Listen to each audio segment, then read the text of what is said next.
आना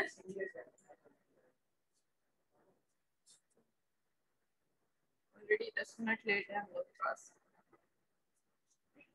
तो 2 मिनट जरा वेट करने की स्टार्ट करते हैं। रह गए बस 1 या 2 लेक्चर हमारे।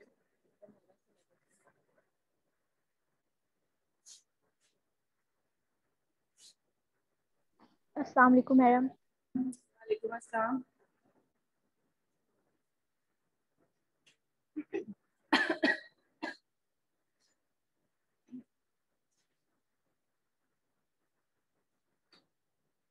ऑलमोस्ट अब हम एंडिंग की तरफ जा रहे हैं, हमारा लास्ट 1-2 टॉपिक्स रह गए। उसमें से एक है रेडिएशन प्रोटेक्शन। अभी तक हम लोग पढ़ रहे थे सारी रेडिएशन के बारे में, और एक्सरेज बेसिकली हमने पढ़ा था X-rays, mammo and special radiological techniques, ये हमारा क्या कहते हैं सब्जेक्ट था। तो इससे रिलेटेड इसके अंदर आपको पता है कि सारी की सारी सोर्स जो है वो हमारे पास एक्सरेज है, ठीक है। एक्सरेज के अंदर भी एक्सरेज यूज हो रही हैं, मेमोग्राफी के अंदर भी एक्सरेज यूज हो रही हैं, और जो स्पेशल हमारे पास जितनी टेक्निक्स हैं वो हमारे फ्लोरोस्कोपिक प्रोसीजर्स हैं सारे। तो उसके अंदर भी सोर्स हमारी क्या थी, एक्सरेज ही सोर्स है हमारी, ठीक है। वो हमारे पास स्टैटिक एक्सरेज हो गया, जो सिंपल एक्सरेज जिनको हम लोग रेडियोग्राफी भी कहते हैं, उसके अंदर स्टैटिक एक्सरेज हमारे पास प्रोड्यूस होती वही हमारे पास सोर्स है। लेकिन वो मेमोग्राफी कैसे डिफरेंस होता है उसमें, उसमें हम लो केवीपी यूज करते हैं, फैक्टर्स थोड़े से चेंज होते हैं। बाकी डेडिकेटेड ब्रेस्ट इमेजिंग है एक्सरेज की। उसके अलावा उसके अंदर क्या होता है, लो डोज यूज कर रहे हैं comparative to the general radiography, ठीक है। और उसकी मशीन, उसके बाद जो हमारा फ्लोरोस्कोपिक प्रोसीजर आया, मेरा तो विजडम की मुंह नहीं खुल रहा, इतना बोलना पड़ रहा। अच्छा, उसके बाद क्या है हमारे पास तीसरा फ्लोरोस्कोपी, ठीक है। इसलिए वो करीब आ गए कि आहिस्ता आहिस्ता बोलना पड़े और आवाज तुम लोगों को क्लियर है। तो फ्लोरोस्कोपी हमारे पास क्या है, एक्सरेज ही है लेकिन डायनामिक इमेजिंग है। और उसमें हम लोगों ने क्या किया था कि इसके अंदर सोर्स अगेन हमारे पास एक्सरेज है, वो लेकिन हमारे पास हाई डोज है, ठीक है, क्योंकि हम लोग बार बार रेपिटेटिव उसको कर रहे हैं, थोड़ी देर लाइव भी देखते हैं और उसको हम प्रोसीजर को पूरे परफॉर्म कर रहे हैं, ठीक है। तो सबके अंदर सोर्स हमारे पास क्या है, एक्सरेज। एक्सरेज क्या है, एक्सरेज और आयनाइजिंग रेडिएशन, ये हम लोगों ने फर्स्ट 2 लेक्चर जो पढ़े थे सारी बेसिक चीजें पढ़ी थी, उसके अंदर हमने सब पढ़ा था कि एक्सरेज हमारे पास आयनाइजिंग रेडिएशन है। आयनाइजिंग रेडिएशन का क्या मतलब होता है, वो रेडिएशन जो किसी के साथ जब इंटरेक्ट करती है तो वो उस के सेल्स को आइंस में जो है वो डेसिपेट कर देती हैं, दो आइंस बना देती है, पॉजिटिव नेगेटिव, ठीक है। फ्री रेडिकल्स होते हैं इनके पास, तो वो हमारी बॉडी को नुकसान दे सकते हैं, जो आयनाइजिंग रेडिएशन होती है, ठीक है। तो आप as a technologies, as a radiographer, आप रेडियोलॉजी डिपार्टमेंट में काम कर रहे हो, तो you should know about the radiation hazards, radiation protection, ठीक है। ये सारी चीजें आप लोगों के लिए बड़ी इंपॉर्टेंट है, क्योंकि आप लोग डिग्री होल्डर हो, आपको इन चीजों का आइडिया है, आपने पढ़ा है, टेक्नीशियंस भी वहाँ पे हैं, लेकिन वो आप लोगों को ये नहीं बताएंगे, ठीक है। इतना पता है कि हाँ रेडिएशन हार्मफुल होती है, क्या है क्या नहीं, लेकिन आपको इस चीजों के बारे में पता है कि आपने पूरी उसकी फिजिक्स पढ़ी हुई है कि आयनाइजिंग रेडिएशन कैसे आयंस प्रोड्यूस करते हैं, कैसे हमारी बॉडी को डैमेज कर सकते हैं, और किस हद तक जो है वो उसको डैमेज कर सकते हैं। कुछ हमारे पास इफेक्ट्स होते हैं, अर्ली इफेक्ट्स होते हैं रेडिएशन के, कुछ हमारे पास लेट इफेक्ट्स होते हैं रेडिएशन के, कि वो विद टाइम कोई एक काम कर रहा है बंदा रेडिएशन में बहुत टाइम से, उसको इफेक्ट्स आ रहे हैं, तो जब वो रिटायर हो गया तो उसके बाद उसको कुछ ऐसे प्रॉब्लम्स आना स्टार्ट हो गया, दैट मीन वो रेडिएशन के थे। वही जापान के अंदर जिस तरह वो जो हुआ था एटॉमिक बॉम्ब वाला, वो अभी तक इफेक्ट्स है उसके, ठीक है। मतलब कि रेडिएशन इतनी ज्यादा हार्मफुल होती है कि वो हमारी इफेक्ट्स जो है, 2 टाइप के इफेक्ट्स जो है ना क्रिएट कर सकती है। तो अच्छा, radiation protection is very important topic, being a technologist, being a radiographer, being a radiologist, आप रेडियोलॉजी डिपार्टमेंट में हो, आपको रेडिएशन हैजर्ड्स, उसकी प्रोटेक्शन, किस चीज से हम प्रोटेक्ट कर सकते हैं, आपको इन चीजों का पता होना चाहिए। कि अगर आप फ्लोरोस्कोपी कर रहे हो तो फ्लोरोस्कोपी आपको पता है डायनामिक इमेजिंग है, हाई डोज है, उसको कैसे प्रोटेक्ट करना है अगर आप उस डिपार्टमेंट में काम कर रहे हो। एक्सरेज में हो तो किस तरह आपने अपने आप को प्रोटेक्ट करना है, और पेशेंट को भी प्रोटेक्ट करना है कि उसको बस हम लोग उसका एक स्कैन कर सके, अचीवेबल हम लोग उसकी एक फिल्म बना सके, जो कि एक अच्छी फिल्म हो, अच्छा हम लोग उसके ऊपर देख सकें, हम उसको पेशेंट को भी इतना हार्म ना दें, इतनी रेडिएशन ना दें कि उसको भी नुकसान हो और आपको भी नुकसान हो, तो ये चीजें जो है वो रेडिएशन प्रोटेक्शन मेथड्स में आती हैं। अच्छा, क्या है radiation protection? Sometimes known as radiological protection is defined by the international atomic energy agency. ये जो एटॉमिक एनर्जी वाले ना, अनमोल में भी जो बैठे हुए हैं सारे हैं ये फिजिक्स वाले, लेकिन ये डील सारी रेडिएशंस को, और ये जितने भी एटॉमिक एनर्जी वाले हैं ये रेडिएशंस के साथ बड़े अच्छे से डील करते हैं। ठीक है, हमारी जो आरएसटी की ये वाला सब्जेक्ट है ना, हमें जिसने पढ़ाया था वो मैम अरीशा जमान थी, शायद आप किसी ने उनका नाम भी सुनाओ, बड़ी फेमस है वो मैम अरीशा जमान, अनमोल हॉस्पिटल की डायरेक्टर थी वो, और जो थी वो एटॉमिक एनर्जी में काम करती है। ठीक है, तो एटॉमिक एनर्जी का जो सारा उनमें उनमें माशाल्लाह बहुत अच्छी उस पे पोस्ट पे थी, उन्होंने हमें सारी ये रेडिएशन और इस तरह पढ़ाती होती थी। तो वो है, वो डॉक्टर नहीं थी, वो उनका सारा उन्होंने फिजिक्स ही पढ़ा हुआ था, एमएससी फिजिक्स और रेडिएशन और ये सारा, तो इसलिए वो तो काफी एजेड भी हो गई थी अब तो, और लेकिन उनके पास सारा नॉलेज ही प्रोटेक्ट रेडिएशन के बारे में, और माशाल्लाह बड़ा अच्छा नॉलेज था। तो मेनली जो रेडिएशन प्रोटेक्शन के आप समझ लो एसओपीज और उनके हम लोग के जो भी प्रोटोकॉल्स हैं, जो सब कुछ है, ये जो इंटरनेशनल एटॉमिक एनर्जी एजेंसीज है ना, इन्होंने डिफाइन किए हुए। तो ठीक है, the protection of the people from harmful effects of the exposure to the ionising radiation and the means of achieving this, ये सारा कुछ जो है ना, ये जो एजेंसी है इंटरनेशनल एटॉमिक एनर्जी एजेंसी, इन्होंने ही सारा कुछ एक्सेप्ट करके उसको डिफाइन करके उसका प्रोटोकॉल सेट किए हुए। The accepted understanding of the term radiation protection is restricted to the protection of the people.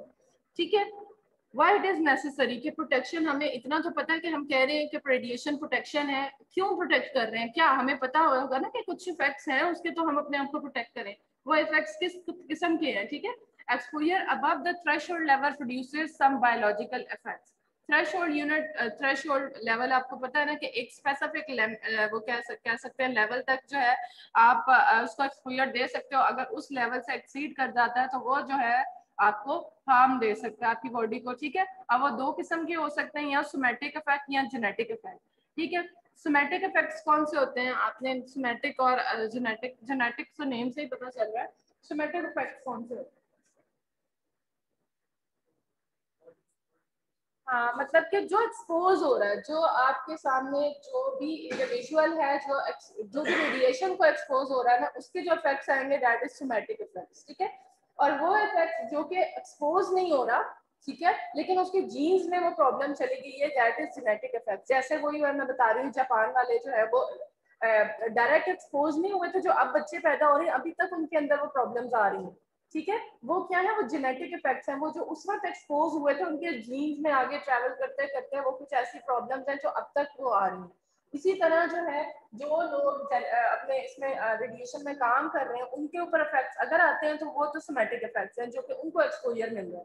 ठीक है, अगर उनके जीन्स में जाके आगे जो कि बच्चे पैदा हो रहे हैं, ठीक है, वो तो डायरेक्ट एक्सपोज नहीं हो रहे, लेकिन उनके जीन्स में वो चीज चली गई है, दैट इज जेनेटिक इफेक्ट्स। ठीक है, जेनेटिकली जो है बच्चे इस तरह के पैदा हो रहे हैं। आपको पता हो आजकल जितनी एबनॉर्मेलिटीज हैं, आपको अजीब अजीब से अल्ट्रासाउंड में जो नजर आ रही है ना, ये एबनॉर्मेलिटीज, ये सारी रेडिएशन की वजह से। मैं कॉज, हम लोग कहते हैं ना कैंसर का भी कॉज अभी तक नहीं पता।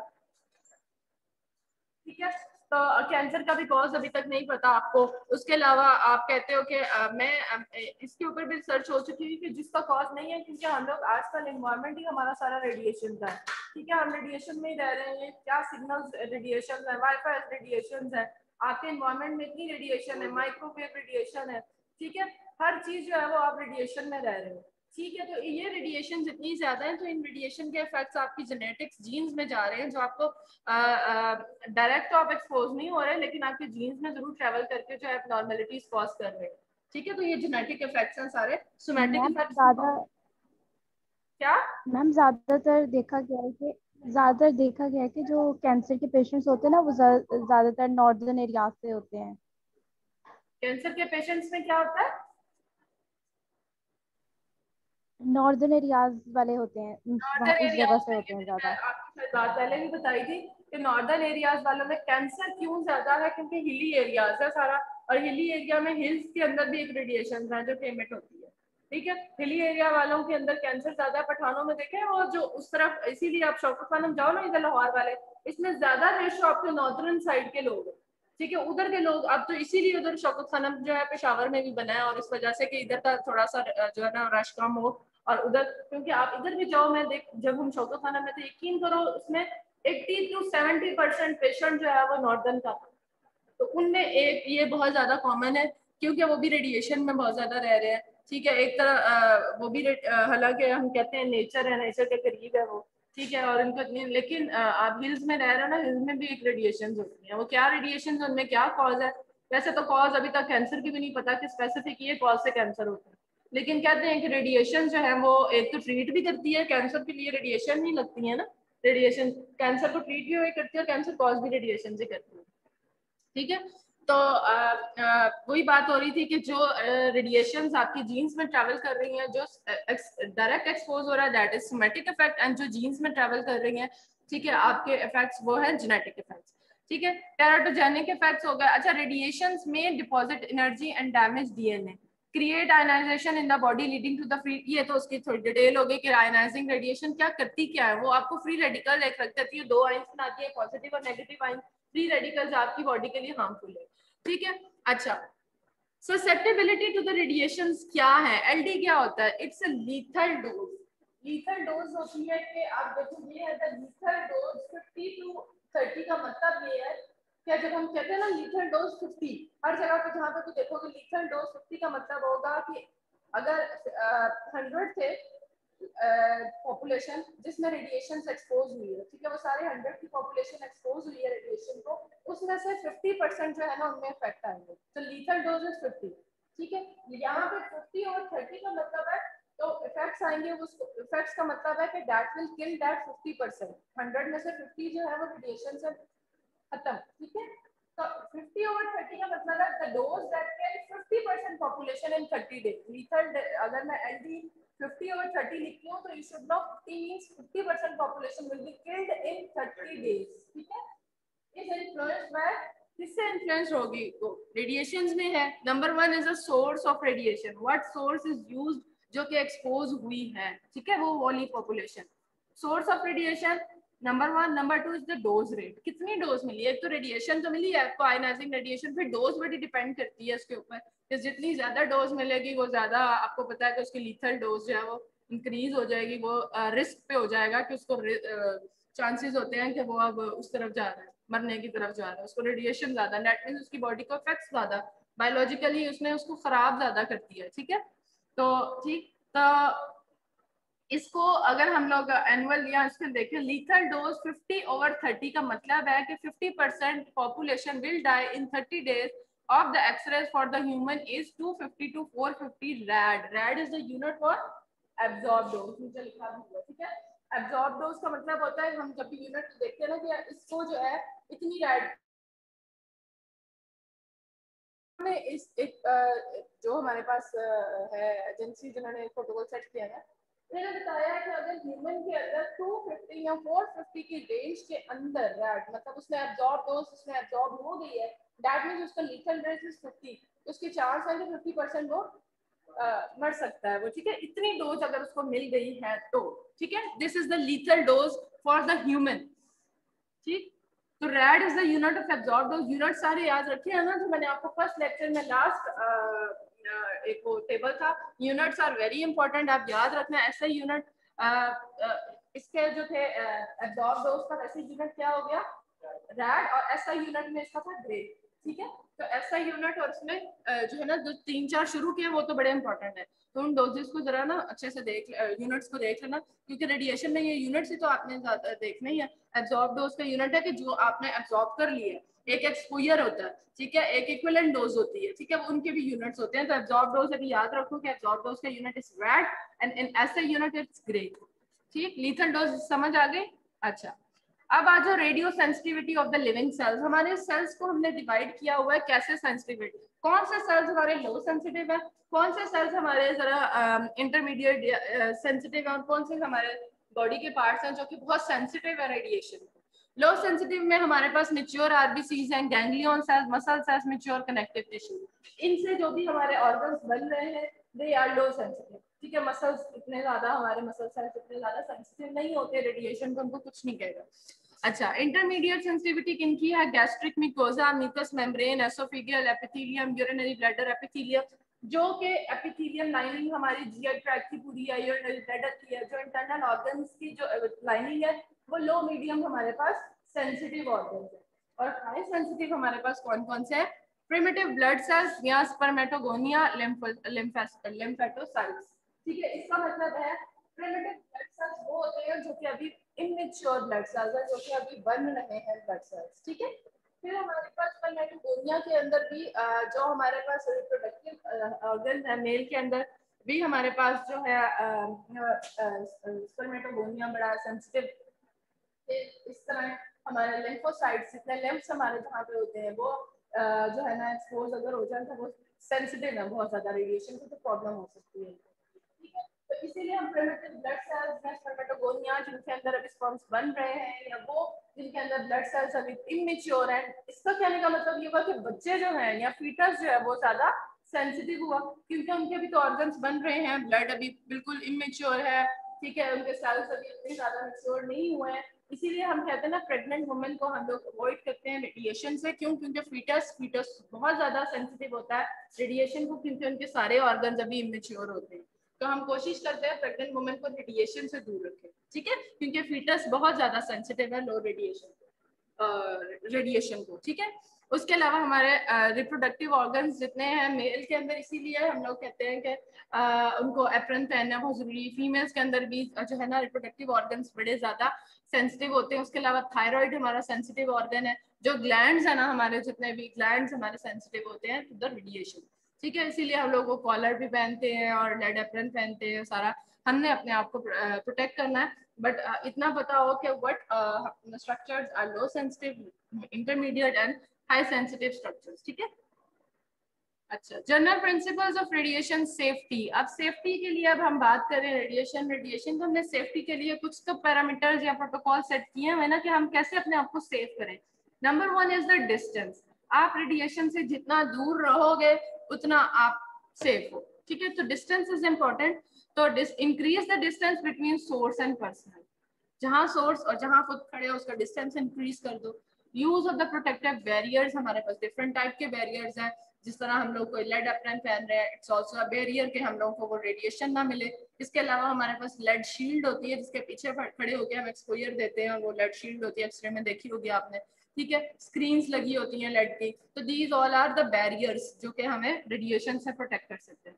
तीसरा क्या है? Reduction of the exposure factors and unnecessary radiography. हम जो फैक्टर सेट कर रहे हैं केवीएम में, उनको हम लोग कम रखें, इतना भी ना कम रखें कि हमारे पास इमेज ही ना बने।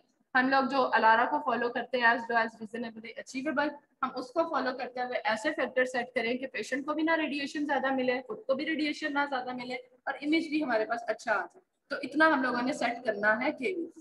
ठीक है, तो एक्सपोजर फैक्टर्स 3 इंपॉर्टेंट अगर पूछूं तो you should know what are the basic principle of radiation safety. Number 1 distance, number 2 protective barriers, वो किस टाइप की क्या होते हैं वो मैं पूछ सकती हूँ, and third one is the exposure factors के हम लोगों ने एक्सपोजर फैक्टर्स को रिड्यूस रखना है, बट इतना कम नहीं रखना कि हमारे पास इमेज ना बने, इतना रखना है कि हमारे पास इमेज बने एंड रेडिएशन को भी हम प्रोटेक्ट कर सकें।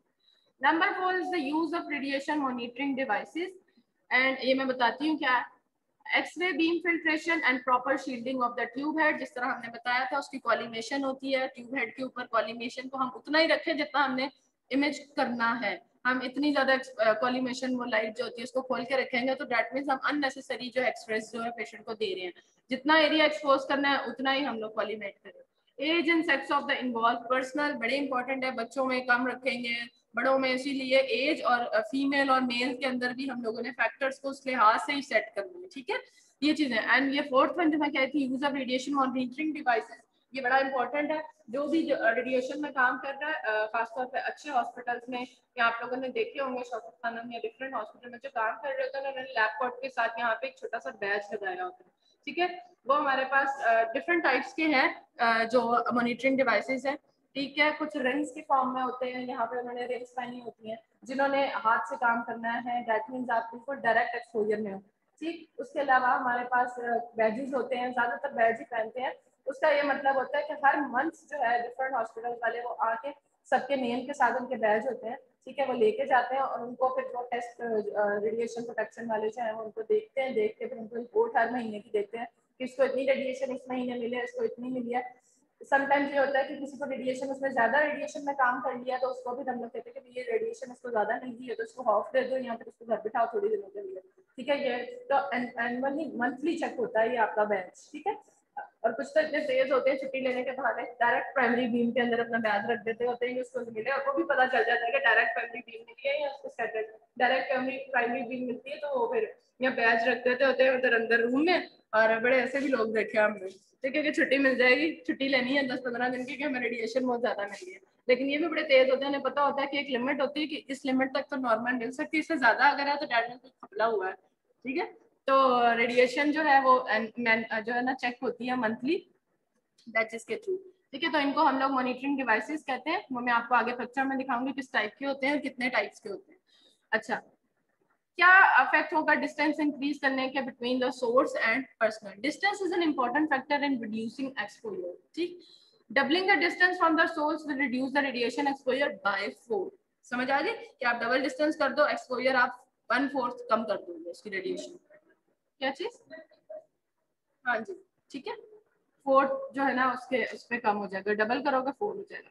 Use strong forceps and prayers to increase the distance between yourself and radiation source. ये different devices हैं. Always know the radiation intensity where you perform most of your work, and if it is high, then move to the low dose area during work delay. अब आपने ये देखो सामने जो है ना आप दे रहे थे बिल्कुल एक्सपोजर, ठीक है, वहां पे पेशेंट खड़ा। प्राइमरी क्या होगी, जब वो स्कैटर्ड होके आएगी तो वो डायरेक्ट इस तरफ आ सकती है। स्कैटर्ड होती है लो डोज वाली जो साइडों पे जा रही है। आपने वो देखना है एक साइड पे जहाँ पे एक्सपोजर देना, वो एरिया देखना है जहाँ पे लो इंटेंसिटी की रेडिएशन जा रही है। ठीक है, आप तक तो उधर आप फिर अपना बैरियर भी लगाओगे और कम से कम बल्कि खत्म होने के ना होने के बराबर आपको रेडिएशन मिलेगी। पहले आपने एरिया ही वो चूज किया, ठीक है, फिर उसके बाद आप जो है ना आप बैरियर यूज कर रहे हो, आपने भी लेड एप्रन पहना है, आगे भी लेड शील्ड है, तो आप जो है ना फुल प्रोटेक्टिव होते हो रेडिएशन से। तो distance is very important. No individual other than operator and essential needed person should be there. ठीक है, आप हो जो एक्सपोजर देना है एंड द पेशेंट, बस कोई अंदर बंदा नहीं होना चाहिए।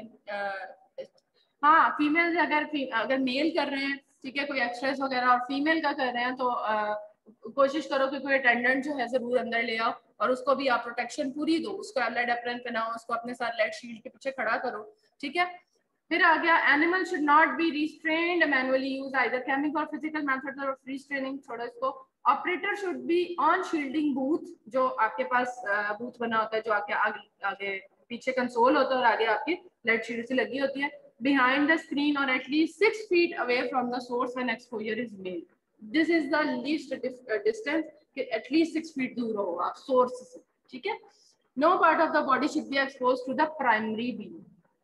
ठीक, प्राइमरी बीम तो वो है जो बिल्कुल एकदम आ रही है आपके उसमें से ट्यूब में से निकल रही है, और वो जो है ना हाई इंटेंसिटी की होती है, तो कोशिश करनी है कि हम लोगों ने प्राइमरी बीम से दूर रहना है। स्कैटर्ड तो कम डोज वाली होती है। अब ये देखो डिस्टेंस जो ज्यादा नजदीक है उसके अंदर देखो आपको ज्यादा मिल रही है रेडिएशन, जो दूर है उसको एक टांग पे थोड़ी सी आ रही है। ठीक है, तो दैट मीन्स आप उसको डबल डिस्टेंस कर दोगे तो आप उसका रेडिएशन इंटेंसिटी को भी कम कर दोगे। Double distance 1/4 dose, triple distance 1/9 dose. ठीक है, ये जितना बढ़ाते जाओगे डिस्टेंस उतना उसको आप रेडिएशन प्रोटेक्शन ना करते जाओगे, तो distance is very important. Number 2 is use of protective barriers. अब डिफरेंट टाइप्स के मैंने बताया था बैरियर्स हैं। These barriers are against scattered radiation, not against the primary beam. समझ आ गई कि आपकी स्कैटर्ड रेडिएशन से तो आपको प्रोटेक्ट कर रही है, लेकिन यही अगर प्राइमरी बीम में खड़े होगे तो आपको इतनी ज्यादा नहीं मिलेगी इस प्रोटेक्शन। बैरियर यूज्ड कौन कौन से हैं? नंबर 1 इज द एप्रन, जो कि है हम पहनते हैं। वो क्या होते हैं? Should have minimum of 0.25 mm lead covering. ये बड़ा इंपॉर्टेंट एमसीक्यू है। दैट मीन्स जो आप लेड एप्रन पहनते हो उसकी थिकनेस, लेड एप्रन ना, लेड की कितनी उसमें थिकनेस होनी चाहिए। अब आपको पता है जितनी ज्यादा थिकनेस होगी उतना ज्यादा आपका लेड है और उतनी ज्यादा आपको प्रोटेक्शन मिलेगी, लेकिन उतना ही ज्यादा वो हैवी हो जाता है। कभी लेड एप्रन देखे हैं पहन के? कभी रेडिएशन में गए हम लोग पहनते तो वो कंधे दुखने लग जाते हैं, इतने वो हैवी होते हैं, उसमें लेड होती है। तो ऐसे पहन के फुला हो तो कंधे जब पूरा दिन पहने रखो तो बुरा हाल हो जाता है पहन के। ठीक है, तो 0.25 इज ओके, 2.5 mm। लेकिन अब बहुत ज्यादा रेडिएशन में काम करो तो उनके लेड एप्रन भी ज्यादा थिकनेस वाली होती है, जो फ्लोरोस्कोपी या जो काम ही रेडिएशन में कर रहे हैं। एक्सरे वाले तो एक तो लेड एप्रन पहने और फिर पीछे प्रोटेक्शन के चले जाते हैं उसके, तो चलो इतना भी चलेगा, ठीक है। अब जो फ्लोरोस्कोपी वाले हैं वो तो आपको पता है साथ ही प्रोसीजर कर रहे हैं, इधर डायरेक्ट साथ ही एक्सरेज मिल रहे हैं, तो वो डायरेक्ट बीम के पास होते हैं, तो उनको कोशिश करते हैं हम लोग ज्यादा से ज्यादा प्रोटेक्शन दें। एप्रन्स हो गए। उसके अलावा material uses lead rubber covered with cloth और plastic impregnated with metallic lead. Apron should not be folded as protective material. इनके लिए स्टैंड होता है, यूं करके हम लोग डाल देते हैं, उसको फोल्ड करके कभी नहीं रखना। लेड जो है बीच में से टूट सकती है और उसमें फिर स्पेस आ सकती है और वो भी फिर हमारी रेडिएशन प्रोटेक्शन के लिए काम नहीं करेगा, उसमें से आपको वो हार्म दे सकती है, ठीक है। दीज आर लेड एप्रन्स जो इन्होंने पहने हुए डिफरेंट, ये ठीक है। एक तो फ्रंट से कुछ पीछे से भी होते हैं, यूं करके उन्होंने बांधे होते हैं सर में पहनने के लिए। थायराइड के लिए होता है वो गूगल जो गूगल कह रही हूँ गॉगल्स होते हैं, जो लेड के बने होते हैं वो पहने होते हैं। थायराइड के लिए ये होता है और डिफरेंट होते हैं, ठीक है। तो खास तौर पे नेक के लिए कवर्ड करते हैं जब आप डायरेक्ट प्राइमरी बीम के पास होते हो, और फिर आप गॉगल्स भी वो सही पहनते हो क्योंकि आपने फ्लोरो। लेकिन जो आपके लेड एप्रन्स होते हैं वो इस तरह के होते हैं, जो आपने रेडिएशन में अगर एक्सरेज या सिटी या उसमें काम करना है तो आपके पास इस तरह के लेड एप्रन्स होते हैं, ठीक है। या पूरे नीचे नी तक होते हैं कवर्ड। इसके अलावा ग्लव्स होते हैं, गॉगल्स होते हैं। ग्लव्स भी जब आप जो काम इमेजिंग जो कि इन्वेसिव प्रोसीजर्स कर रहे हो साथ में, ठीक है, जिस तरह आप लोग की एंजियोग्राफी के अंदर होता है, ठीक है, आप बिल्कुल रेडी फ्लोरोस्कोपिक टेबल के ऊपर तो आपका पेशेंट होता है, साथ में नीडर वो जो भी आपने फेमोरल आर्टरी से लेकर जाना है, अपना स्टंट डालना है या कुछ भी, ठीक है, तो वो उसके लिए क्या होता है कि आप डायरेक्ट एक्सपोजर के पास हो, तो आपके हाथों से काम कर रहे हो, आपकी ग्लव्स भी वैसे होने चाहिए। अपने आप को एप्रन पहन लिया, फिर जो चीजें जो एरिया आपका अनएक्सपोज्ड है उसको आपने कवर्ड करना है। नेक को थायराइड वो पहन लिए, गॉगल्स पहन लिए, तो डाटा आर इम्पोर्टेंट, ठीक है। ग्लव्स एंड गॉगल्स हो गया। उसके अलावा एक्सरे रूम एंड इक्विपमेंट। इसमें क्या होता है कि आपका जो रूम है, आपको पता है X ray room is design specially, ठीक है, तो वो प्रॉपर जब भी किसी डिपार्टमेंट में एक्सरे रूम बनता है तो उसकी वॉल को जो प्रॉपरली डिजाइन किया जाता है, क्यों, क्योंकि उसके अंदर जो है आपको लेड भी लगानी पड़ती है जो फ्रंट वाली है, ताकि अगर इस रूम में रेडिएशन प्रोटेक्शन हो क्या कहते हैं एक्सरेज हो रहे हैं तो साथ वाले रूम में पेनिट्रेट करके उधर उन पेशेंट को ना हार्म करें, तो उस रूम को भी प्रॉपरली स्पेशली डिजाइन किया जाता है, ठीक है। Room should also be very well coated with lead along with the free from any leakage. जो हमारा रूम है उसकी वॉल के अंदर लेड होता है ताकि लीकेज ना हो, प्रॉपरली उसको चेक किया जाता है। और उसकी वॉल जो होती है ना वो at least 22 centimetre thick and should be of concrete into which iron may be introduce, ठीक है। इसको जो प्रॉपर डिजाइन किया जाता है इसको इतना आपको पता होना चाहिए, कंक्रीट और आयरन यूज करके 22 सेंटीमीटर और आगे लेड लगाई जाती है उसकी वॉल के अंदर, ठीक है। ये स्पेशली डिजाइन किए जाते हैं एक्सरे रूम। कहीं पे भी एक्सरे यूनिट अगर आप रख रहे हो, यूनिट लगा रहे हो, तो उसकी रूम को भी प्रॉपरली ये आपको पता होना चाहिए रेडिएशन प्रोटेक्शन।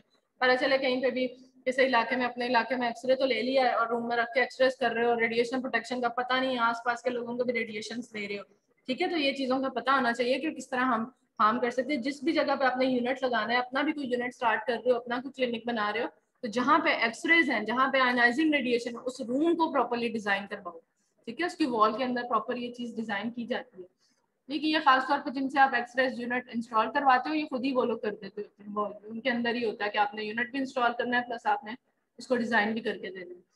अच्छा, warning signs must be place near X ray room regarding potential hazards. ये वाला निशान जो है ना हैजर्ड जो अभी हम देख रहे थे रेडिएशन का, ये आपने देखा होगा हर जगह पे एक्सरे रूम के बाहर तो मस्त लगा होता है और लाइट भी होती है और लिखा होता है कि जब तक लाइट ऑन है आपने अंदर रूम में नहीं आना, दैट मींस एक्सप्रेस परफॉर्म हो रहे हैं रेडिएशन से अंदर।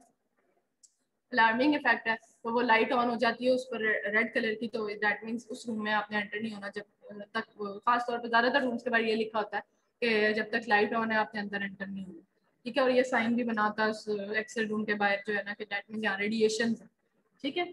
तो ये अवेयरनेस आप लोगों ने देनी है। मैंने आपको बताया था हम लोगों ने सेमिनार करना है 3 डेज का, उसके लिए फारिग हो जाओ इससे मिड से, फिर हम लोग बैठ के इसके ऊपर करते हैं 3 डे। तो आप लोगों ने इसके ऊपर वर्कशॉप्स बनानी है, कुछ करने हैं, स्टॉल्स वगैरह लगाओ। जिस तरह यूनिटी के अंदर कौन ये करता है काम, कौन सा डिपार्टमेंट है, ठीक है, वो देख लो। मुझे तो इन चीज़ों का आइडिया नहीं है, मैं बनाऊंगी आप लोगों के कुछ जो है काम करने वाले लोग हैं, मुझे अपना नाम दे। फिर उसमें आप लोगों ने 3 डेज में हम करेंगे कि एक दिन आपका लेक्चर रखेंगे आउटसाइडर्स, कुछ रेडियोलॉजिस्ट को बुलाएंगे, वो आपको बताएं कुछ कुछ कोशिश करेंगे, मेरे जो कुछ सीनियर्स वगैरह हैं जो कि अब्रॉड में जॉब कर रहे हैं, उनसे हम लोग कोई यही कोई जूम मीटिंग या कोई वेबिनार टाइप उनसे रखवा लें, ताकि वो आपको बाहर क्या इसका स्कोप है उसके बारे में थोड़ी सी अवेयरनेस दे दें। ठीक है, इस फील्ड के बारे में थोड़ा सा आइडिया हो जाए। बाकी रेडियोलॉजिस्ट के साथ आपने काम करना है, वो एक दो लेक्चर्स, एक गायनोकोलॉजिस्ट बुला लें कि ठीक है आपने जो ऑब्स गायनी अल्ट्रासाउंड वो उसके लिए आप उसको, लास्ट टाइम तो हमने करवाया था डॉक्टर सोनिया ने हमें साथ में किया था गायनी का। ठीक है, फिर उसके अलावा आप 3 डे का होगा तो आप प्रॉपर वहाँ पे स्टॉल्स वगैरह लगाओ, इस तरह के वो चार्ट बनाओ, वो जो रेडिएशन प्रोटेक्शन क्या होती है, रेडिएशन की अवेयरनेस दो कि आप रेडियोलॉजी के स्टूडेंट हो, रेडिएशन कितनी आपके लिए हार्मफुल है, कितनी लोगों के लिए, लोगों को पता ही नहीं है रेडिएशन कितनी हार्मफुल है। ये जितनी आजकल बीमारियां जो कुछ है रेडिएशन की वजह से है। ठीक है, तो रेडिएशन प्रोटेक्शन के ऊपर आप लोगों ने बड़ा काम करना है। ठीक है, रेडिएशन प्रोटेक्शन किस तरह हम आपको प्रोटेक्ट कर सकते हैं, अगर जो बाकी उस रेडिएशन में काम कर रहे हैं वो किस हद तक अपने एक्सपोजर को रिड्यूस करें, और क्या चीजें पहने, क्या चीजें वॉल को किस तरह अपने इन चीजों को, रेडिएशन को कम से कम रखें। ठीक है, रेडिएशन से हम फायदा भी उठा सकें और रेडिएशन का नुकसान भी, हम नुकसान से भी बच सकें। ठीक है, फिर उसके बाद एक दिन हम लोग प्रैक्टिकल रखेंगे सारा। ठीक है, उसमें हैंड्स ऑन करवाए जाएंगे, जो लोग डॉक्टर्स बुलाएंगे वो आपको बताएंगे चीज़ों के बारे में। ठीक है, कि किस तरह वो उनके ऊपर है। तो कंपनीज को हम कोशिश करेंगे कि इन्वॉल्व करें डिफरेंट, और वो अपनी मशीन्स डिस्प्ले करें और कुछ चीज़ें जो है वो बताएं। ठीक है, वो पोर्टेबल चीज़ें तो मशीन तो अल्ट्रासाउंड की तो दे सकते हैं, बाकी जो बड़ी मोडालिटीज़ तो नहीं है उसके लिए। बात करती हूँ अभी, एक्चुअली ना स्टूडेंट स्ट्रेंथ बहुत ज़्यादा है यहाँ पे। थोड़े बच्चे हो ना तो मैं तो इनको विजिट करवा दूँ डिफरेंट हॉस्पिटल्स का, PIC में आपको एंजियोग्राफी रूम दिखा के लाऊं। ठीक है, बच्चे बहुत ज्यादा है ना, बंदा क्या करे। हाँ, बड़े हम लोग ये 4 ही हैं। ठीक है, इवन मैंने तो डायरेक्टर से भी ये भी बात की है कि जो अच्छे हॉस्पिटल्स हैं, मतलब शौकत खानम हो गया या PIC के लिए आप लोग एंजियोग्राफी के अंदर, कैथ लैब के अंदर इतना मैंने राय दी थी है। अब सर कह रहे हैं इट्स अ गुड, इस पे काम किया जा सकता है। डैट मीन्स के वो बच्चे जो क्या टॉपर बच्चे हैं, जिनका CGPA बहुत अच्छा है 4 या उन, वो वाले बच्चे हम लोग सॉर्ट आउट करें और उन बच्चों को विजिट करवाएं। इस तरह तुम लोग मेहनत भी करोगे पढ़ने की। ठीक है, और उनको जो हम लोग जो है ना अच्छे हॉस्पिटल्स, क्योंकि एक तो हमारे पास हो जाएगा बच्चे का, मेरा है कि उनको विजिट जरूर करवाया जाए इन अच्छे हॉस्पिटल्स की, और वही बच्चे इंटरेस्टेड होंगे जो बाकी पढ़ने वाले बच्चे हैं। ठीक है, बाकियों को तो लेके जाने का फायदा नहीं, क्योंकि पढ़ते ही नहीं है वो, उन्होंने उनको लेके जाएंगे तो आगे स्ट्रेंथ ही बढ़ेगी, उन्होंने तो वैसे ही नहीं पढ़ रहे वो लोग। तो जिनको वाकई इंटरेस्ट है अपनी फील्ड से, अच्छे नंबर भी ले रहे हैं, उनको हम विजिट भी कराएंगे। तो अब हमारे पास वो बच्चे होंगे सिर्फ जो रेक्टर अवार्ड वाले, डीन अवार्ड वाले, उनको हम अपनी तरफ से एक देंगे। तो वो क्यों नहीं मेहनत करेंगे, वो मेहनत करेंगे, अब देखना। ठीक है, तो उनको हम लोग शौकत खानम में जो हमारे पास अवार्ड वाले ना, रेक्टर अवार्ड, डीन अवार्ड, जो भी आप लोग लेते हो, तो वो जो है ना। अच्छा, अब पढ़ो, पहले नहीं पढ़ रहे थे, अब मैं पढ़ने आना। अच्छा, पढ़ो, अब पूरा सिलेबस खत्म हो गया, पढ़ने आना शुरू से। हाँ, अब फिर से दोबारा से शुरू करते हैं। Very good. ठीक है, तो अब मैंने तो सर को यही सजेशन दिया है कि हर सेमेस्टर में जो हमारे पास अच्छे बच्चे हैं जो अवार्ड लेते हैं, उनके लिए हम लोग सर्टिफिकेट्स रखें, और सर्टिफिकेट्स हमारे पास अच्छे हॉस्पिटल का विजिट हो। ठीक है,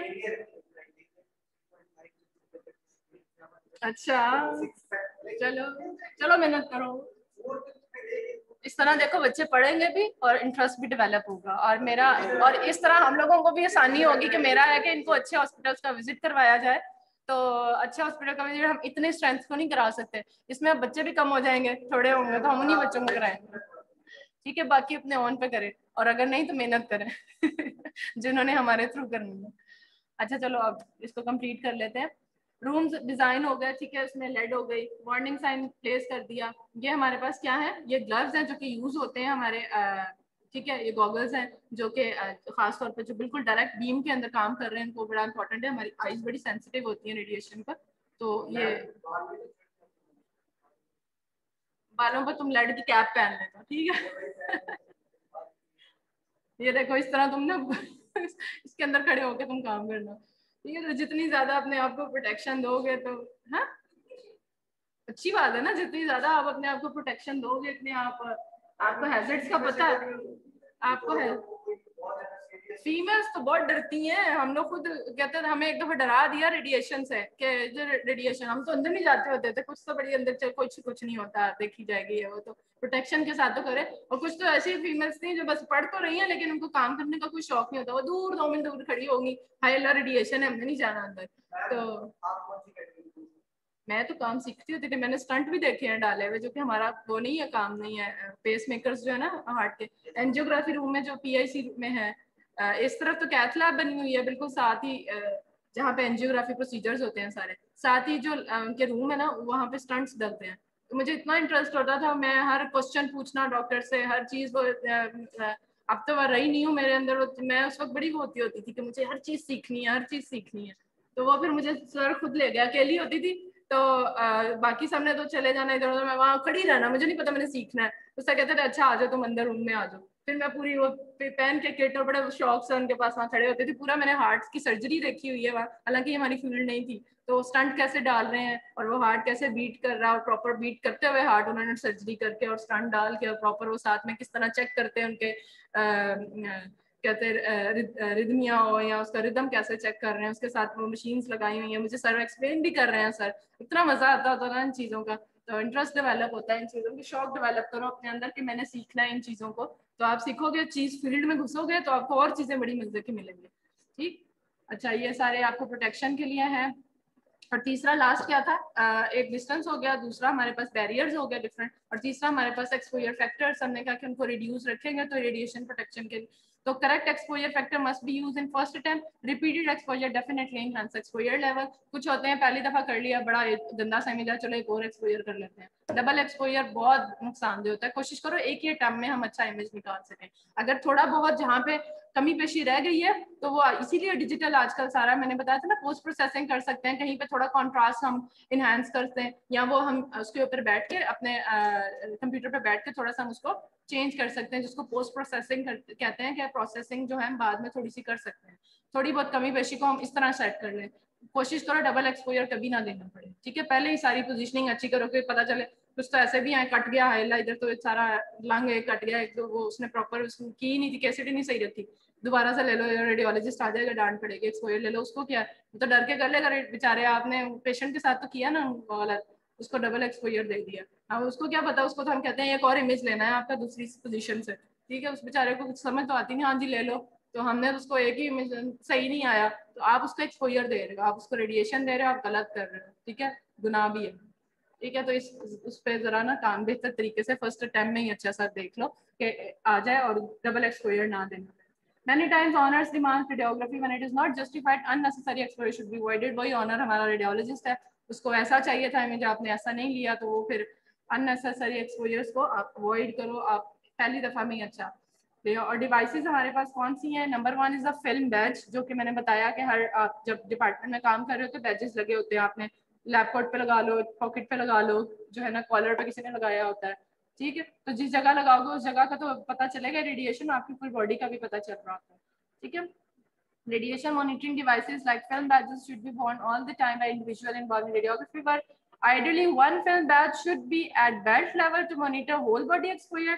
इधर बेल्ट लेवल, यहाँ बॉयज तो जो बेल्ट पे लगा लेते हैं, गर्ल्स कभी ओवरऑल की जो पॉकेट होती है उसके ऊपर लगा लो, या मेल भी वहीं पे भी लगा लेते हैं। इस लेवल पे जरूर लगानी है ताकि वो होल बॉडी आपको कितनी रेडिएशन मिली है वो मॉनिटर करें। और दूसरा, while other at the neck line to estimate exposure to skin of the head and neck and eye, जो ऊपर हमारे जितना एरिया उसको कितनी एक्सपोजर मिला है, तो वो आप नेक के पास लगा लो, इधर कॉलर पे लगा लेते हैं ज्यादातर लोग ना, ठीक है। Radiation monitoring badges available in rings, जो मैंने बताया था, clips and wrist badges.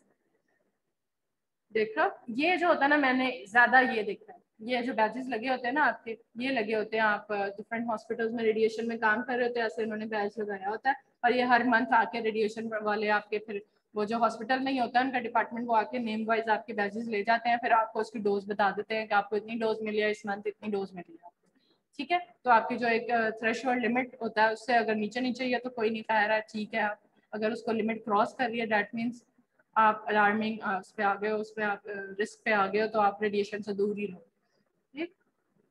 X ray beam filtration and shielding of head tube, हमें पता है क्या क्या है, एक्सरे ट्यूब के पास हम कॉलीमेशंस यूज कर रहे हैं, शील्डिंग यूज कर रहे हैं, filtration aluminium filter at least 2.5 mm thickness should be used to absorb the soft X-rays to reduce ये जो scattered radiation वाली soft X-rays radiation है ना, उनको absorb कर लेता है एल्यूमिनियम की जो फिल्टर्स लगे होते हैं।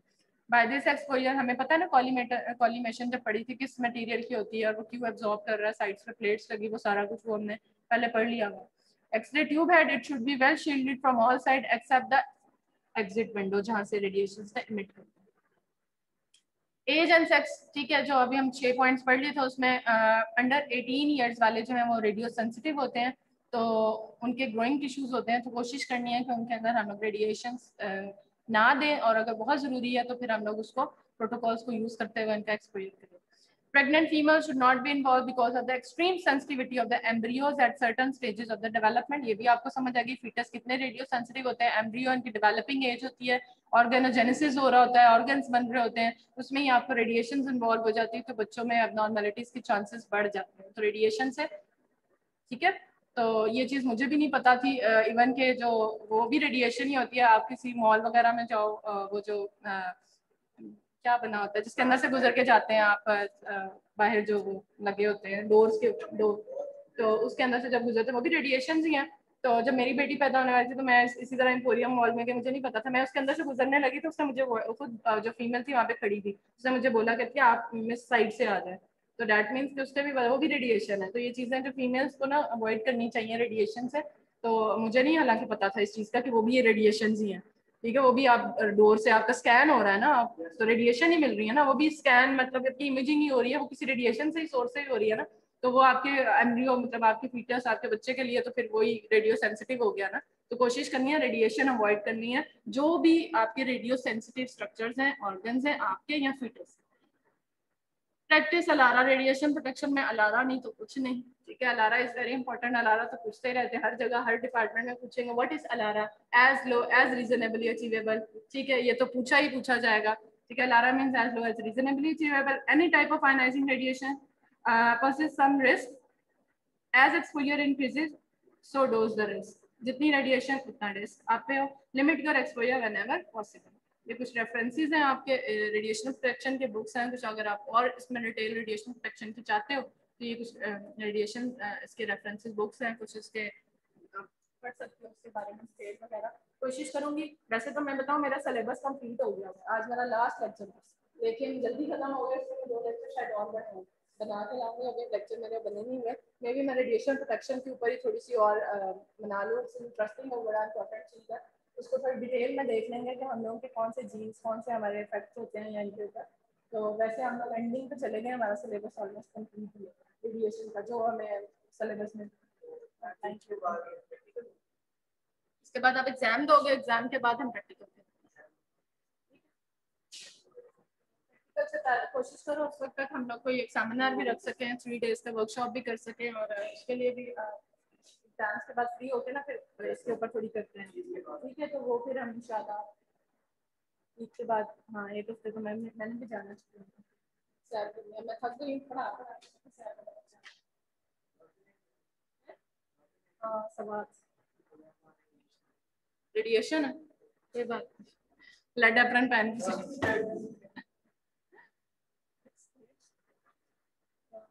इंशाल्लाह इसको तो करते हैं काम। क्लास वाइंड अप करते हैं। आप 4 बच्चों नाम तो बताइए मुझे। अहमद है, शान,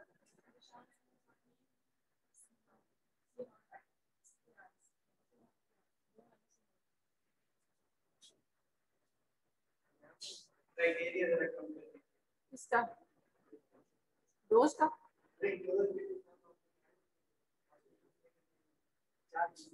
अभी तक तो उस पर मैं कौन सा कह रही हूँ, अभी हम लोग जा रहे हैं, ये मैंने सजेशन दी थी सर को जब हमारी मीटिंग हुई थी ना, मैं कि तो सर कहते हैं कि मैंने कहा बच्चे बहुत ज्यादा कहते हैं कि हम लोगों को अच्छे हॉस्पिटल्स में लेकर जाएं,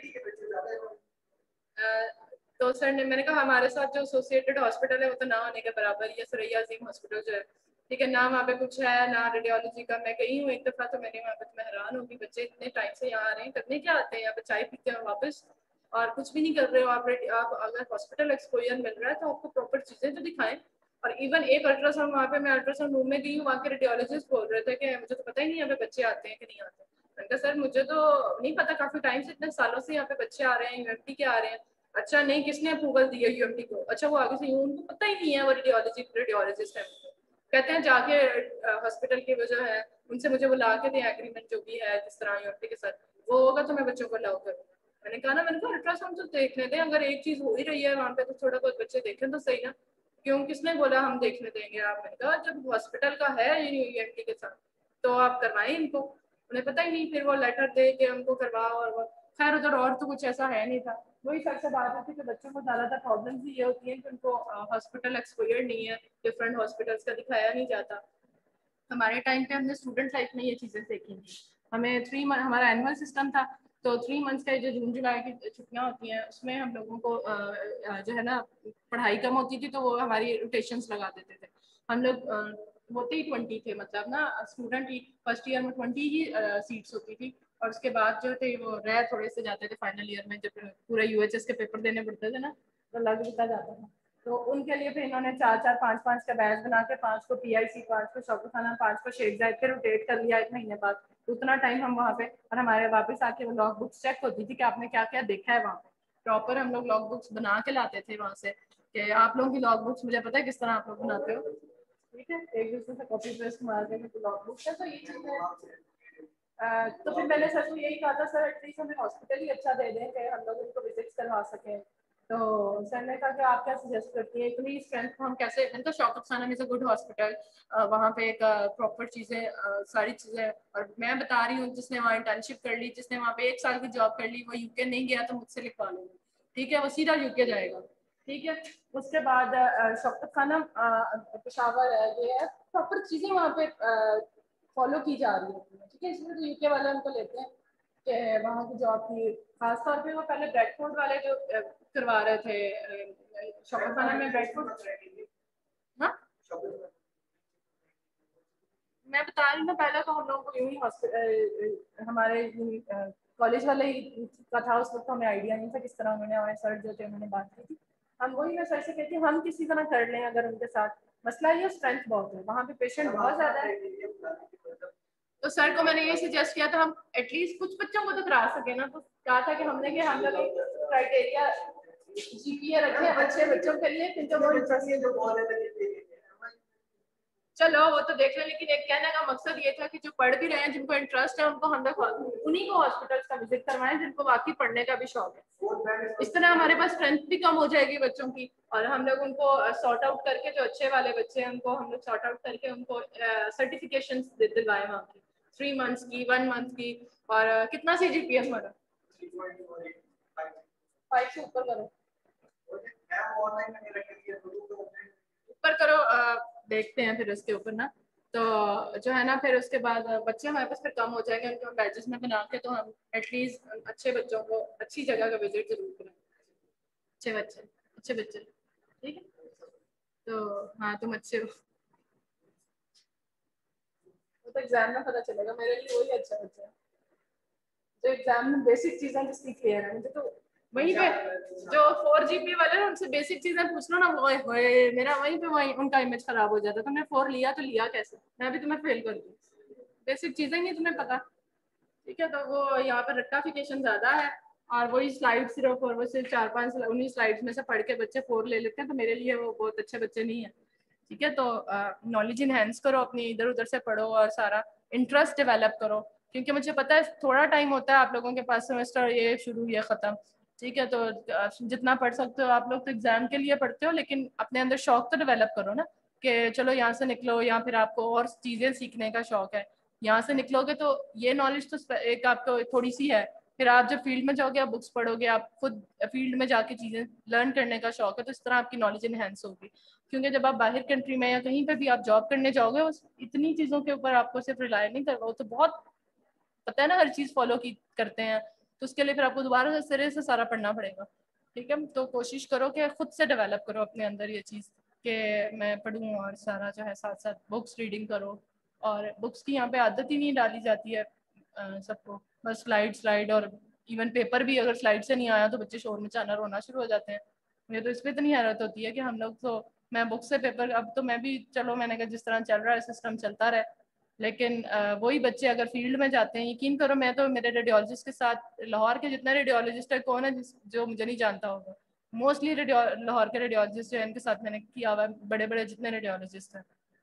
तो अब मैं उनसे जब भी मिलती हूँ तो वो पूछते हैं कि अब क्या कर रही हैं, या वो यूएमटी वो सुनते साथ ही कहते हैं हमारे पास आते हैं कोई बच्चे इस तरह, उनके पास तो नॉलेज ही नहीं है, उनके पास तो जीरो नॉलेज है, तो किस तरह वो लोग पढ़ रहे हैं वहाँ पे। मैंने कहा उनका कोई है ही नहीं, वो मेरिट ही नहीं सेट हुआ हुआ, हर बच्चे को तो एडमिशन देना होता है, इन्होंने 50% पे रख लेते हैं सब बच्चों को। और फिर आपको पता है एफएससी 50% वाले भी एडमिशन आ रहे हैं, उनका लेवल क्या होगा, उनको बेसिक बायोलॉजी नहीं आती है जो उन्होंने एफएससी में पढ़ी होती है। जो बायोलॉजी वाले कुछ जीरो वाले हैं तो वो आगे मेडिकल में क्या पढ़ेंगे, ठीक है, तो वो इनका लेवल ही नहीं है। तो वो फिर उस पर फिर होती है कि जो पढ़ने वाले हैं, हाँ वो पढ़ने वाले वाकई पढ़ने वाले बच्चे हैं कुछ, लेकिन वो फिर उन सब में वो भी बेचारे रगड़े जाते हैं। ठीक है, जो वाकई जो पढ़ने वाले हैं वो फिर इमेज तो पूरे इस तरह आता है ना, जो फील्ड में जाएंगे वो फिर ऐसे ब्लेंडर्स मारेंगे ऐसे एनाटमी। फिर मैं उस दिन चुगताई लैब गई, इधर डॉक्टर बीनिश होती हैं चुगताई लैब में, वो कह रही थी कि भाई बड़ा अफसोस होता है, इनकी एनाटमी भी नहीं, इनको तो फिर पढ़ाने का दिल ही नहीं करता इनको, तो बच्चों को। इसलिए मैं कहती हूँ ये तो चलो आप पढ़ ही रहे हो, अपनी अपनी तो नॉलेज रखो बेसिक। और इमेजिंग वालों की एनाटमी मैं बताती हूँ फिंगर टिप्स पे होनी चाहिए, क्योंकि आपने नॉर्मल चीजें देखनी है तो अब नॉर्मलिटी तो आप देखिए, नॉर्मल तो आपको पता हो ना, आप पूछ रहे हो, आपने इमेज करना है ये क्या चीज है, ये क्या चीज है, ये क्या चीज है। ठीक है, तो हर मोडेलिटी की नॉर्मल इमेजेस देखा करो। सीटी के इमेजेस और तरह के नजर आते हैं, उसके ऑर्गन इस तरह नजर आएंगे स्लाइस वाइज। सिटी इमेजेस देख लो, एटलस ले लो, वो जो एक बुक होती है ना एटलस जिसके अंदर सारे इमेजेस ही हैं, उसके अंदर सारी इमेजिंग की वो होंगे साथ लेबल की है, वो एटलस ले लो, लेके आऊंगे दिखाऊंगे किसी दिन वो किस तरह की है मेरे पास। जो एटलस है वो वाली ले लो, उसमें आपको डायग्रामेटिक भी हो गए, खुद भी ले लो, रखो अपने पास इमेजेस देखने के लिए ना। कभी आपको एनाटमी पढ़नी घर पे, कोई एक्सरे आ गया आपको समझ नहीं आ रही, कोई घर पे कोई रिश्तेदार कह रहा भाई एक्सरे मेरा रीड कर दो, आप देख रहे हो पता नहीं क्या है, फिर फटाफट इसकी एनाटमी तो देख लो, तो ये लेबल किया होता है कि इस तरह का लेटरल इमेज है तो ये चीज ये है, ये चीज ये है, और नॉर्मल इस तरह है तो डैट मीन ये कोई डायलेटेड चीज नजर आ रही है, बड़ी लग रही है, तो ये थोड़ा तो इज्जत रख लोगे ना खानदान में, मुझे रिपोर्टिंग करनी आती है। ठीक है, तो नॉर्मल एनाटमी हर इमेजिंग मोडालिटी की डिफरेंट है, सिटी की कुछ है, अल्ट्रासाउंड की तो बिल्कुल ये अलग ही है बिल्कुल, क्योंकि लाइव है। ठीक है, आप उसको कर रहे हो, लाइव देख रहे हो हर चीज को, खुद ही इमेजेस बना रहे हो, खुद ही उसके प्लेन्स बना रहे हो। सिटी एमआरआई में तो आपके पास या एक्सरे के अंदर स्टैटिक इमेज, यहाँ क्या होगा, स्लाइसिस होंगे, लेटरल होंगे, एक्सियल होंगे बस, और उसको आप फौरन से रीड कर लोगे, ये चीज पड़ी है, ये लेफ्ट साइड पे ये होता है, ये होता है, ये होता है, स्लाइसिस में ऐसे होता है। ठीक है, तो एनाटमी आप लोगों की बहुत अच्छी होनी चाहिए, आपको पता है इसका ब्लड सप्लाई क्या है, आपको पता है इसके साइड पे क्या चीज गुजर रही है। फिर डिफरेंट मोडालिटीज की मैकोजेनिसिटीज और रेडियोग्राफिकली जिस तरह हम उसकी इमेजेस को देखते हैं कि सॉलिड स्ट्रक्चर्स कैसे हैं, आपको जब पता है एनाटमी में ये चीज सॉलिड है तो उसकी इमेजेस भी ऐसे ही नजर आएंगे, वो ब्लैक नजर आएगा, वो फ्लूइड फिल स्ट्रक्चर है। ठीक है, यहाँ पे कोई स्टर्ना मैग्ना पड़ा हुआ है, यहाँ पे कोई सिस्ट पड़ी हुई, नॉर्मली होता है यहाँ पे फ्लूइड, दैट मीन्स वो नॉर्मल चीज नजर आ रही है। ठीक है, तो एनाटमी इज वेरी इंपॉर्टेंट। ठीक है, ऑनलाइन वालों को कुछ समझ आई और कुछ क्वेश्चन हो तो वो आप पूछ लो, फिर मैं बंद करूँ लेक्चर। क्लैश किसके साथ है?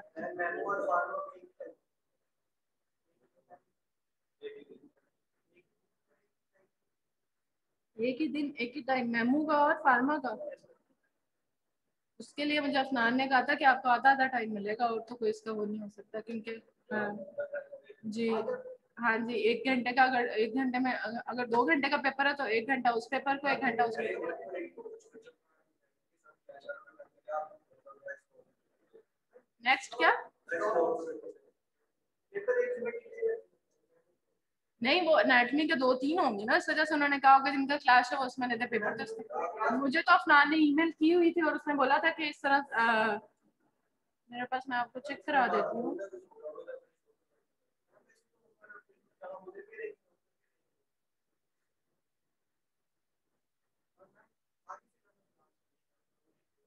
लोग कायनात ने भी यही बोला था, pharmacology and mammography are the subject of 2 different semester, it would have been considered a clash if were of the same semester. ठीक है, तो इन्होंने you will be attempting back to back exams of this subject, do coordinate with your resource person at the time of your exam, that means आपको back to back 2 exam at a time देने पड़ेंगे, आधे घंटे में एक या आधे घंटे में एक, या जितने घंटे का भी जो टाइम होगा आता है बैक टू बैक। क्योंकि उसने सीधा मुझे बोल दिया है कि ये उस डिफरेंट किसी बच्चे ने की थी, लाइबा ने की थी, ठीक है। तो और भी बच्चों की काफ़ी आई हुई थी ईमेल्स, तो अफनान ने भी यही एग्जैक्ट मुझे बोला था कि ये 2 डिफरेंट सेमेस्टर्स के हैं तो इनको क्लैश कंसिडर नहीं किए। क्या चीज़?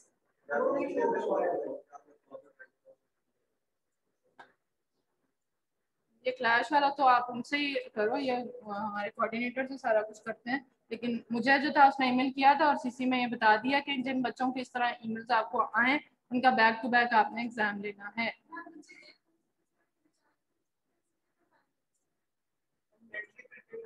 उनको टाइम देंगे, इसीलिए तो कह रिसोर्स पर्सन से आप कर लें बात। तो उनको उनका है क्लैश, तो वो उनको देखा जाएगा कि कितना मुझे पढ़ना था, पहले दे देंगे या उसका दूसरा तक